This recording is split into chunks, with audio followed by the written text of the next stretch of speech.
जी, अस्सलाम वालेकुम। उम्मीद है कि आप तमाम दोस्त खैरियत से होंगे और आज का दिन भी ट्रेडिंग के हवाले से अच्छा गुज़रा होगा।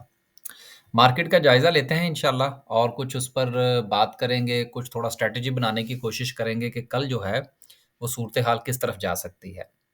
देखिए, पहली चीज़ तो जो है ना वो आज एक बात जो है वो जितने भी दोस्त अहबाब हमारी वीडियो देखते हैं, अगर तो वो पैनिक हैं और परेशान हैं कि मार्केट में से जो है वो 500 पॉइंट्स निकल गए हैं और अब उनको समझ नहीं लग रही कि अब क्या करना चाहिए। तो उनके लिए सबसे बेहतरीन हल ये है कि कल का दिन गुज़ारें और मंडे वाले दिन अपना जो अकाउंट है वो क्लोज़ कर दें और क्लोज़ करके तो कोई और कारोबार देखें। ये मैंने शुरू में ये क्यों कहा, इस पर हम आगे चल के इंशाल्लाह बात करते हैं। देखिए, बात ये है कि हर कारोबार में नफ़ा-नुकसान, ऊपर-नीचे ये चीज़ें चलती रहती हैं, लेकिन अगर आप जो है वो पैनिक हो जाएँगे और आप जो है वो अपने आप को कोसना शुरू कर देंगे क्योंकि मुझे बहुत सारे मैसेजेस जो है वो सुबह से मौसूल हुए हैं कि जी ये क्या हो गया? देखिए स्ट्रैटेजी स्टॉप लॉस के साथ अगर आप नहीं चलेंगे तो फिर सूरत-ए-हाल ख़राब होगी। मसलन मैं एक छोटी-सी बात आपको बताता हूँ कि गुज़िश्ता काफ़ी अरसे से मैं जितनी भी हमने ट्रेड्स ली हैं, they are all with the stop loss. एक भी कुछ है 2-3 ऐसी कि जिनमें मैं समझता हूँ कि स्टॉप लॉस नहीं होना चाहिए और हम उसमें नहीं लेते। और वो ट्रेड अगर फँस भी जाए तो फिर कोई बात नहीं क्योंकि हमने डिसीज़न डिसीज़न लिया हुआ था ना। तो जब आप डिसीज़न करके बैठते हैं कि मैं इस स्ट्रैटेजी के तहत चलूँगा, तो फिर उसमें कामयाबी हो या नाकामी हो, उसका सामना करना चाहिए। सामना करेंगे तो इंशाल्लाह आपको समझ आएगी कि ये गलती जो इस बार आपने की है, ये आइंदा आपने नहीं करनी। मसलन हमारी आज स्ट्रैटेजी क्या थी? ये करते हैं मार्केट पर बात कि 500 पॉइंट्स आज मार्केट में से क्यों निकले हैं। मसलन ये देखिए कि हमारा ये सिलसिला चलता रहता है मैसेजेस का, तो क्या था कि यहाँ पर ये देखिए कि सुबह जो है वो जब मैंने मैसेजेस भेजे हैं, तो मैंने बैंक्स के हवाले से थोड़ा-सा मेंशन किया था कि बैंक्स की क्या वजह है और बैंक्स जो है वो मॉनेटरी पॉलिसी की वजह से प्रेशर का शिकार है। क्योंकि मुझे नज़र आ रहा था कि क्योंकि हमारे पास 1-2 बैंक्स हैं। दूसरा ये था कि ये साथ ही मैंने ये मैसेज लिख के भेज दिया था कि any share in profit exit 20 to 30% now यानी कि उसी वक़्त बेच दें। फिर उसके बाद हम मार्केट को देखते रहे हैं कि मार्केट क्या जो है वो सूरत-ए-हाल लेकर आती है। फिर हमने क्या किया कि हमारी तरफ से ये था कि new buying if market stable above 42,100 देखिए मार्केट के अंदर जो लेवल्स होते हैं ना, वो बहुत ज़्यादा अहमियत रखते हैं। अगर आप मार्केट के अंदर लेवल्स का ख़्याल नहीं रखेंगे, तो फिर आप उड़ जाएँगे। और यही वजह है कि हमारे उड़ने में जो सबसे बड़ा किरदार है वो इसी चीज़ का ही होता है कि हम लेवल्स का ख़्याल नहीं रखते। और जब तक आप लेवल्स का ख़्याल नहीं रखेंगे तब तक किसी भी किस्म का जो है वो आपको कन्फर्मेशन नहीं हो सकती, ना शेयर की ना आपके किसी और हवाले से। तो बात करने का मकसद ये है कि यहाँ पर हमने 42,100 का इंतज़ार किया, दम हम बैठे रहे। फिर मार्केट जो है वो और नीचे चली गई और फिर हमने किसी किस्म की कोई बाइंग नहीं की। 25-30% माल मज़ीद जो था वो भी हमने बेच दिया। साथ में हमने ये ताकीद की कि हमारी जो दीगर होल्डिंग है उनमें you must use a stop loss. और फिर हमारा ये ख़्याल था कि मार्केट अगर 41,800 को रिस्पेक्ट करेगी, तो देन जो है वो हम कुछ ख़्याल करेंगे कि क्या करना है। आप ये देख सकते हैं कि next market support 41,800 wait only buy recommendations and must follow the stop loss. ये आपको दिखाने का मकसद क्या था? मकसद ये था कि जब तक आप ट्रेड प्लान नहीं करेंगे, आपको नुकसान का सामना करना पड़ सकता है। स्टॉप लॉस हिट हो गया, कोई बात नहीं। जितना आप बर्दाश्त कर सकते थे, लॉस वो हो गया। कैश आपके पास अकाउंट में वापस आ गया। अब आपके पास अपॉर्च्युनिटी है कि स्टॉप लॉस हिट होने के बाद कि आप एक नई ट्रेड कर सकें। लेकिन अगर आप उस ट्रेड के साथ लटके रहेंगे, तो फिर वो ट्रेन जहाँ पर जाके रुकेगी, वहाँ से आप जो है वो उतरेंगे, तो फिर अगले स्टेशन की तरफ आप सोचेंगे कि आपने क्या करना है। अब हम आते हैं इस तरफ कि आज मार्केट में से 500 पॉइंट्स क्यों निकले हैं। यार सिंपल सी बात है, इसमें इतनी रॉकेट साइंस तो है नहीं कि गुज़िश्ता अगर आप जायज़ा लें, तो मार्केट ने आपको कितने सेशंस जो हैं वो पॉज़िटिव दिए हैं? 1, 2, 3 और 4 ठीक हो गया। 4 सेशन आपको मार्केट ने मुस्बत दिए। मार्केट कहाँ से चली थी? मार्केट चली थी जी 41,226 से। और हाई जो है वो मार्केट ने क्या बनाया 42,310 का। चले हाँ, अगर हम इसको 42,300 मान लें और इसको हम 42,000 इसको हम 41,300 मान लेते हैं। तो यार मार्केट ने आपको 1,000 पॉइंट्स जो हैं वो दिए हैं। तो लोगों ने प्रॉफिट टेकिंग नहीं करनी। अगर मैं जो है वो अब हमने कल भी प्रॉफिट टेकिंग की थी थोड़ी बहुत, हमने आज भी की कुछ शेयर्स के अंदर, साथ में हमने स्टॉप लॉस भी लिया और हमने उसमें से पोजीशंस काटी। तो जब मैंने काटी या मेरे दोस्तों ने काटी, तो फिर इसी तरह देखते-देखते बाकी लोगों ने भी काटी। तो डज़न्ट मैटर, इसमें इतना परेशानी वाली कौन-सी बात है कि जी मार्केट गिर गई। अब जो है वो कोई कुछ बहाना तलाश करेगा, कोई कुछ बहाना तलाश करेगा। देयर इज़ अपॉर्च्युनिटी यार। जहाँ तक रहा सवाल इस चीज़ का कि टैक्सेस जो है वो नहीं लगेंगे और दीगर मामलात थे, तो मैंने कल भी आपसे ये बात ज़िक्र की थी फूड सेक्टर के हवाले से कि जब हमने परसों की तरसों की वीडियो में दूध के ऊपर टैक्स का ज़िक्र किया था, तो उसके बाद क्लैरिफ़िकेशंस और इधर-उधर से भी खबरें आनी शुरू हो गई। नहीं, नहीं, नहीं जी, दूध के हवाले से तो ऐसा है ही कुछ नहीं। तो लो कर लो गल। हमारे पंजाबी में कहते हैं, "ओ पई जे market." Doesn't matter, this is the opportunity. आप परेशान मत हों, आप ट्रेड बनाइए, स्टॉप लॉस के साथ बनाइए और ज़्यादा शेयर में घुसने से बचिए। ये मैंने चंद दिन पहले भी कहा था, कुछ 2, 4, 5 स्क्रिप्ट्स ले लें, उसमें आप स्टॉप लॉस के साथ चलें, लेवल्स के साथ चलें और हर लेवल पर मतलब मैं आपको एक छोटी-सी मिसाल एक और देता चलूँ, फिर चलते हैं मार्केट को ही डिस्कस कर रहे हैं। यही स्ट्रैटेजीज़ ही होती हैं ना जो हम डिस्कस करते रहते हैं। अब मैं अगर ये सिर्फ़ आरएसआई को डिस्कस करता जाऊँ और दीगर मामलात को छोड़ दूँ, तो आरएसआई मुझे क्या करेगी? प्रॉफ़िट लेके दे देगी? कभी भी नहीं हो सकता। अब मैं आपको एक छोटी-सी मिसाल देता हूँ। मसलन हमने पीआईए खरीदा था, ठीक है ना? अब लोग इस शेयर को बहुत ही नापसंद करते हैं, लेकिन क्या करें यार, हमारी मजबूरियाँ हैं कुछ। अब पीआईए जो था वो हमने 3.30 पे भी खरीदा था, 3.40 पे भी खरीदा हुआ था, 3.50 पे भी खरीदा हुआ था। ठीक हो गया? अब ये हमारी स्ट्रैटेजी थी। अब मैं आपको कुछ थोड़ा-सा बताने लगा हूँ कि ज़िंदगी में ट्रेड के अंदर जो लेवल्स की जो है वो क्या अहमियत होती है। मार्केट तो हम रोज़ ही डिस्कस करते हैं। अब जो चीज़ हमने खरीद रखी थी फिर हमने इसका एक लेवल डिसाइड कर रखे थे, ठीक है ना? मतलब मिसाल के तौर पर मेरा ये ख़्याल था कि ₹3.60 ₹3.80 और मेरा ख़्याल है कि शायद 3.94 भी था और फिर 4.14 था। आई एम नॉट श्योर जी, ये इस वक़्त बैठे-बैठे मेरे ज़हन में आया तो मैंने कहा ज़रा मैं आपके साथ डिस्कस करता चलूँ। अब हमने स्ट्रैटेजी बना रखी थी, हमने लेवल्स बना रखे थे बाइंग के भी और सेलिंग के भी। अब जब कोई चीज़ एक लेवल आप डिसाइड करके बैठ जाते हैं, तो मुस्तकबिल किसने देखा? किसी ने नहीं देखा। वो क्या कहते हैं ना, जंगल में मोर नाचा किसने देखा? मुस्तकबिल का फ़ैसला आप हमेशा माज़ी के डाटे के एनालिसिस की बुनियाद पर करते हैं। ये असूल है दुनिया का। मिसाल के तौर पर अगर किसी को आप हाथ भी दिखाएँ ना, तो वो आपके हाथ की बनी हुई लकीरों को देखकर ही आपके मुस्तकबिल का प्रेडिक्शन करता है। लिहाज़ा ये मत सोचा करें कि कोई जो है वो बगैर माज़ी के आपका मुस्तकबिल की जो है ना वो पेशेंगोई कर सकता है। तो ये जो डाटा एनालिसिस है, ये इसी चीज़ की जो है वो एक किस्म है। अब हम करते क्या हैं कि जब हम लेवल डिसाइड कर लिए, अब फ़र्ज़ कीजिए कि एक लेवल जो था ₹3 50 पैसे वाला वो मुझे मिल गया। अब मैं क्या करूँगा? मैं लाज़िमन यहाँ पर 10-15% बाइंग करूँगा। देन वेट कि मार्केट क्या करती है, शेयर क्या करता है। उससे नीचे वाला लेवल मिल गया, मैं वहाँ पर फिर 20 से 25% बाइंग कर लूँगा। और फिर अगर मुझे उससे भी नीचे वाला चला जाता है, तो फिर मैं कोशिश करूँगा कि अपनी 80% बाइंग मुकम्मल कर लूँ और देन मैं आराम से बैठ जाऊँ and then have a look. अब उसके बाद अपसाइड का लेवल है। अब अपसाइड का लेवल जो है वो मेरा ₹3.60 है। अब बंदा अगर एक ये सोच के बैठ जाए कि लो जी, मैं 3.30 पे खरीद के 3.60 पे बेचूँ तो मुझे क्या मिला? हो सकता है कुछ ना मिला हो, लेकिन आपका एक लेवल तो टेस्ट हुआ। ये सारी की सारी आज ये आपके सामने बातें करने का मकसद क्या था? मकसद ये था कि स्टॉक मार्केट में काम करना है, तो लेवल्स के साथ करेंगे आप। जब तक आपको लेवल्स की समझ नहीं लगेगी कि शेयर का लेवल क्या होता है और इंडेक्स का लेवल क्या होता है, फिर आप घूमते ही रहेंगे। कभी दिल करेगा बेच दें और कभी दिल करेगा कि होल्ड रखें। चलें, शुरू में काफ़ी गपशप हो गई, अब रूटीन की मार्केट डिस्कस करते हैं। 500 मार्केट में निकल गए, कोई बात नहीं, टैक्सेस के मामलात हैं, दीगर हैं। लोग कहते हैं कि इसी की वजह से मार्केट गिरी है, लेकिन मेरा नुक्ता नज़र थोड़ा मुख्तलिफ है।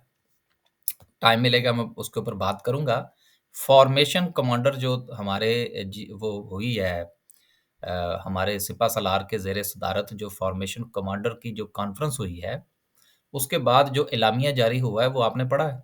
अगर वो पढ़ें तो आपको समझ लग जाएगी, बहुत सारे लोगों के कानों में से धुआँ निकल गया है और वो धुएँ का असर जो है वो मार्केट में भी है। बाकी आप इसको टैक्सेस के साथ जोड़ें, किसी भी चीज़ के साथ जोड़ें, तो हर बंदे की एक अपनी राय है, वो उसका इज़हार कर सकता है, वो उसमें आज़ाद है। मेरी मेरी नज़र जो है वो इस तरफ जाती है कि मामला थोड़ा-सा फंडामेंटली आने वाले दिनों में मज़ीद ख़राब हो सकता है। खैर बात करते हैं जी माशाल्लाह से सर्किट ब्रेकर की कि क्या सिचुएशन रही आज। माशाल्लाह से कोलगेट एक बारी हो फिर हो गया, चले अच्छी बात है जी। वाह जी वाह, 1800 पे चला गया है।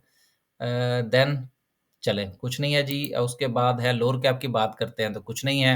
यानी कि इसका मतलब ये हुआ कि मेरे पास अगर 60 शेयर हैं तो 60 मुझे और मिलेंगे तो हो जाएँगे 120।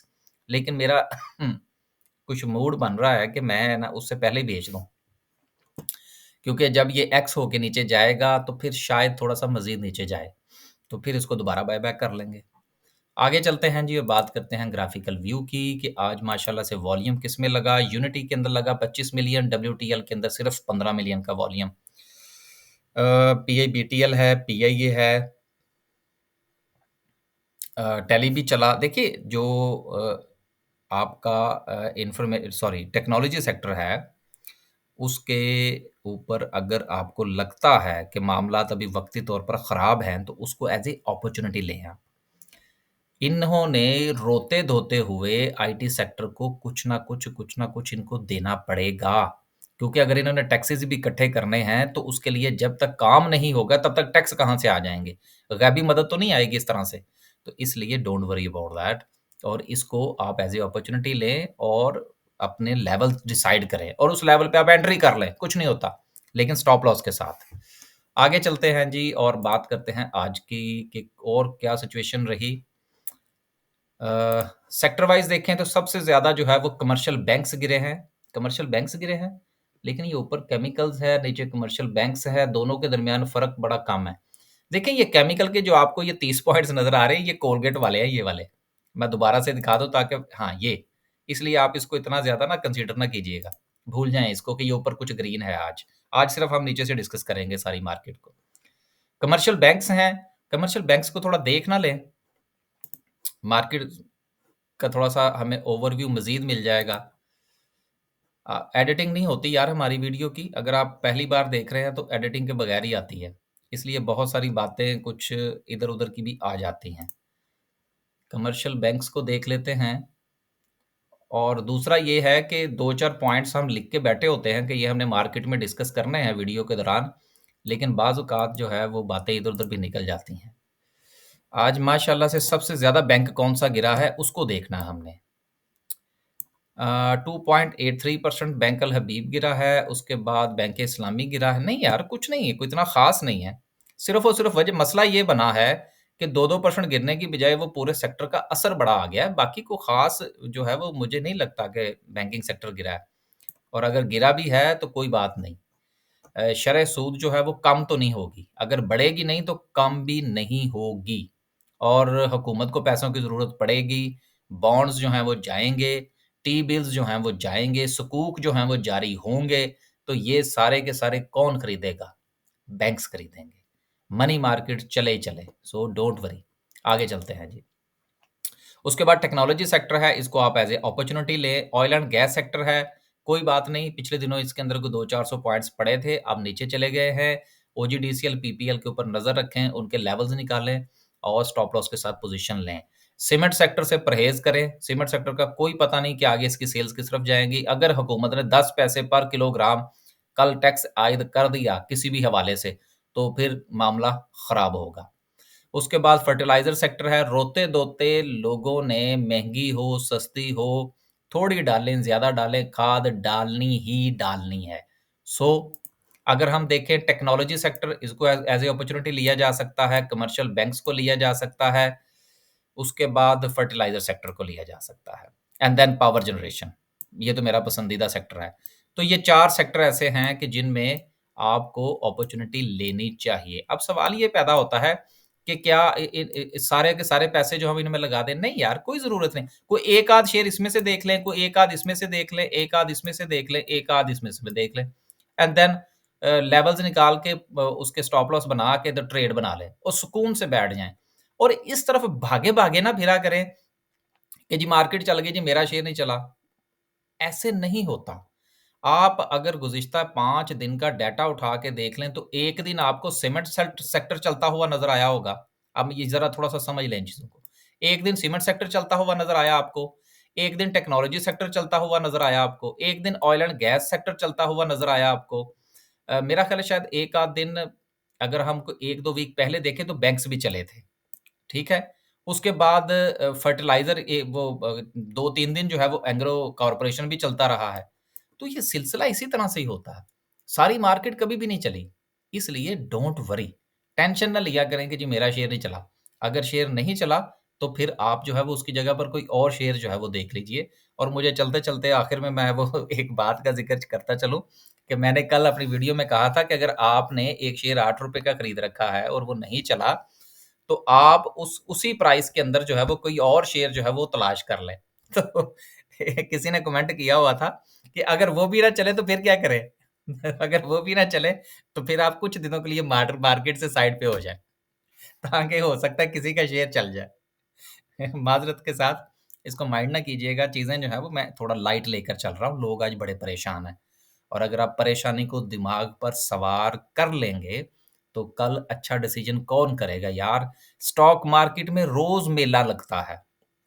अगर हम अपने पिछले गम साथ लेकर चलेंगे कि कल मेरे जो है वो 4 पोज़ीशंस जो हैं वो कट गई हैं, उनमें भी जो लॉस हो गया, तो फिर ये बिज़नेस जो है मैं तो अक्सर अपनी वीडियो में कहा करता हूँ, ये छुई-मुई का पौधा है यार, हाथ लगने से मुरझा जाता है। वो क्या कहते हैं कि बॉर्डर पे गोली चलती है तो मार्केट हमारी गिर जाती है। अमेरिका में कोई मसला बनता है तो मार्केट हमारी गिर जाती है। सियासी हालात होते हैं तो मार्केट गिर जाती है, ये होता है। सारी दुनिया में ऐसा ही होता है। मार्केटें गिरती हैं, रातों-रात गिरती हैं। सो डोंट वरी, अगर ये बिज़नेस करना है तो दिल बड़ा करें और अगर दिल छोटा है तो फिर म्यूचुअल फंड में चले जाएँ और फिर सुकून से बैठे रहें। जो भी होगा वो क्या कहते हैं ना, फिर जो करेगा शेयर करेगा, आपने कुछ नहीं करना। बस जी, आखिर में डिस्कस करते हैं कैंडल को। उम्मीद है कि आज गैर रिवायती सी वीडियो आपको देखने को मिली होगी। ज़रा कमेंट-शमेंट कर दिया करें। आखिर में डिस्कस करते हैं जी कि अब मार्केट के साथ आगे क्या हो सकता है मुमकिना तौर पर। अपॉर्च्युनिटी है, आप अवेल कीजिए और कुछ नहीं है। मार्केट जो है वो बिल्कुल अपनी सपोर्ट के ऊपर आज क्लोज़ हुई है और देयर इज़ अ चांसेस कि यहाँ से मार्केट जो है वो नीचे चली जाए। लेकिन मार्केट के पास जो नेक्स्ट सपोर्ट है, वो हम देख लेते हैं कि मुमकिना तौर पर क्या बनती है। मार्केट के पास जो नेक्स्ट सपोर्ट है वो 42,200 की है। 42,250 समझ लीजिए। अगर मार्केट वहाँ पर ना रुकी तो फिर मार्केट का ट्रेंड जो है वो मुकम्मल तौर पर नेगेटिव हो जाएगा। बिल्कुल उसी तरह से अब आपको मेरी वो बात याद रहनी चाहिए कि जब मैंने ये गुज़ारिश की थी कि मार्केट बिल्कुल पॉज़िटिव चल रही है, लेकिन जब तक मार्केट जो है वो अपनी 42,400 की ये रेज़िस्टेंस नहीं तोड़ती, तब तक मार्केट का ट्रेंड मुस्बत नहीं होगा। देखिए, अगर आप लॉन्ग टर्म की पोज़ीशन में जाएँगे कि मार्केट का ट्रेंड 100% जो है वो मुस्बत हो तो मैं चलूँ। और अक्सर औक़ात मैं भी और मेरे जैसे जो दोस्त अहबाब हैं, वो भी वीडियोज़ बनाते हैं और वो हम ये कहते हैं जी कि ये वाली चीज़ बड़ी इम्पोर्टेंट है, ये वाली चीज़ बड़ी इम्पोर्टेंट है, ये वाली चीज़ बड़ी इम्पोर्टेंट है। यार सारी चीज़ें इम्पोर्टेंट होती हैं, लेकिन फ़र्क ये होता है कि कुछ चीज़ें बहुत अहमियत रखती हैं। मतलब मिसाल के तौर पर आज जिस वक़्त मैंने अभी आपको जो मैसेजेस पढ़ाए थे, उसमें मैंने एक लेवल लिख दिया था कि यार इस लेवल को अगर टूटा ना, तो फिर जैसे ही वो उस लेवल पे पहुँचा है, मैंने साथ ही मैसेज कर दिया कि यार 25-30% अपनी पोज़ीशंस काट दें। क्यों काट दें? इसलिए कि वो लेवल ज़्यादा इम्पोर्टेंट था और उसके बाद मार्केट रुकी नहीं। सो इसलिए हर लेवल का ख़्याल रखना पड़ता है, लेकिन बड़े लेवल्स का ज़्यादा ख़्याल रखना पड़ता है। जितना स्ट्रॉन्ग लेवल होगा, अब आप ये देखिए कि ये लेवल, फिर मार्केट यहाँ पर पहुँची, टच नहीं कर सकी। यहाँ से वैसे ही वापस गुज़र गई। यहाँ तक पहुँची थी तो आज फिर नीचे चली गई। तो जितनी बार किसी जगह से कोई चीज़ टकराई हो या जितनी बार आप समझ लीजिए कि किसी एक जगह से आपको परेशानी का सामना करना पड़ा हो, तो आप जब भी वहाँ पहुँचेंगे तो आपका एक मर्तबा आप सोचने पर मजबूर हो जाएँगे कि यार काम फिर खराब हो जाएगा, राइट? सो ये एक इंसानी नफ्सियात है और इसी के मुताबिक ही मार्केट चलती है। ये कोई रॉकेट साइंस नहीं है, ये ट्रेडिंग साइकोलॉजी है और ये इसी तरह से चलती है, चाहे आप फॉरेक्स में जाएँ, चाहे आप क्रिप्टो में जाएँ या स्टॉक मार्केट में काम करें। बस जी, आज कुछ टेक्निकैलिटीज़ डिस्कस नहीं कर सके और बहुत लंबी वीडियो हो गई है। तो बस आज कोई बात नहीं, गपशप ही समझिए आज। आज कुछ जो है वो डिस्कस नहीं हो पाया, तो इंशाल्लाह कल कोशिश करेंगे कि कोई अच्छी बात जो है वो लेकर आएँ आपके लिए। अल्लाह हाफ़िज़ जी।